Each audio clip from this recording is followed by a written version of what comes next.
이기는 투자 전략 2부 시작하겠습니다. 야간 선물 지수가 조금 많이 밀렸습니다. 1% 가까운 하락이었고요. 코스피로 환산하면 1970선 정도가 됩니다.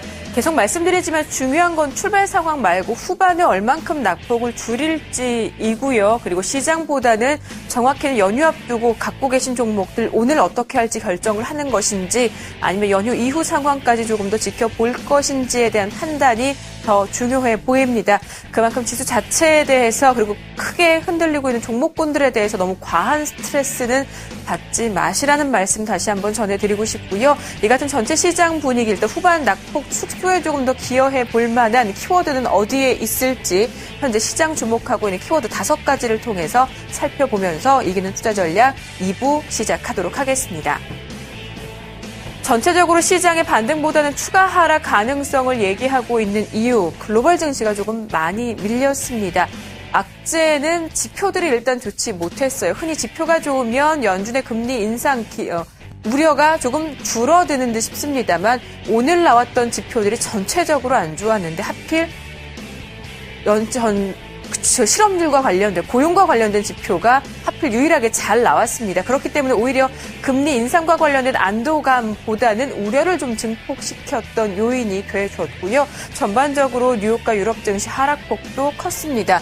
보시는 것처럼 다우지수가 1% 넘는 하락 200포인트 이상 밀리면서 17,000선 아래로 내려갔고요. 나스닥 지수, S&P 500 지수도 1% 이상 밀렸습니다. 어제 코스피 지수는 이 같은 글로벌 대외적인 불안 요인들에 대한 선반영이라고 볼 수도 있을 만큼 많이 흔들리기도 했습니다. 코스피 지수 5분봉 차트 어제장 흐름 보고 계시는데요. 내내 하락이었고요. 장중 마감 30분 전에 1900선대 중후반 1990선 아래까지 밀리는 모습을 볼 수 있었습니다. 낙폭이 상당히 커지면서 2개월 만에 2000선을 다시 한번 내준 코스피였습니다. 코스닥 지수 낙폭도 컸고요.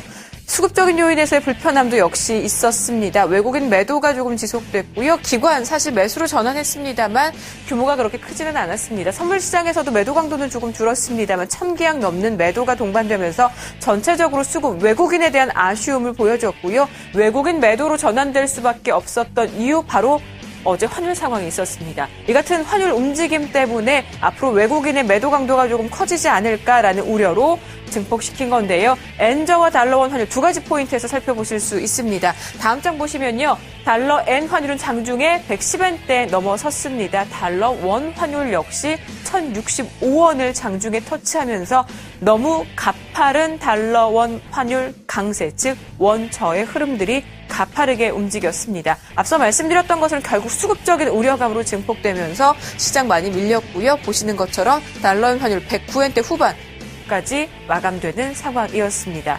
종목에서도 아쉬움은 있습니다. 실적이었습니다. 삼성전자의 3분기 실적 우려감 때문에 현재 시장은 실적에 대한 우려, 그에 대한 민감도가 상당히 강하게 나타나고 있습니다.